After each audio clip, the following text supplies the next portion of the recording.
نحمد و نصلی علی رسول الکریم اما بعد فاعوذ باللہ من الشیطان الرجیم بسم اللہ الرحمن الرحیم۔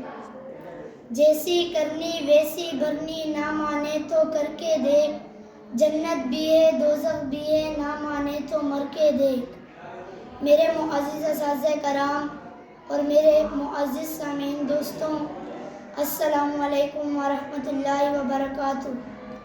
میری تقریر کا موضوع ہے والدین اور اساتذہ کا احترام۔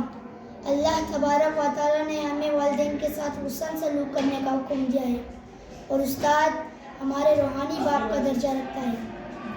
انسان دنیا کے اندر دو چیزوں کے ساتھ زندہ رہتا ہے، ایک جسم اور دوسری روح۔ والدین ہمارے جسم کی نشو و نما کی فکر کرتے ہیں اور ہماری تشریحی ضروریات کے ساتھ ساتھ ہماری اچھی دیکھ بھال کرتے ہیں، اور استاد ہماری روح کی تربیت کرتے ہیں اور ہماری روحانی نشو و نما کی فکر کرتے ہیں۔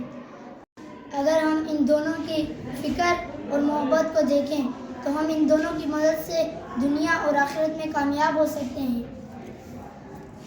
حضرت علی کا قول ہے، جو مجھے ایک حروف بھی سکھا دے میں اس کا غلام ہوں، پھر چاہے وہ مجھے غلام بنا کر رکھے یا مجھے آزاد کر دے۔ کسی عالم سے پوچھا گیا کہ والدین اور اساتذہ میں کس کا رتبہ زیادہ بلند ہے، تو فرمایا والدین مجھے دنیا میں لانے کا ذریعہ بنے اور استاد جنت میں لے جانے کا۔ والدین مجھے آسمان سے زمین پر لانے کا ذریعہ بنے اور استاد مجھے زمین سے آسمان پر لے جانے کا۔ اللہ تعالیٰ سے دعا ہے کہ اللہ تعالیٰ مجھے اور سب لوگوں کو والدین اور اساتذہ کا قدردان بنائے۔ وآخر دعوانا الحمدللہ رب العالمین۔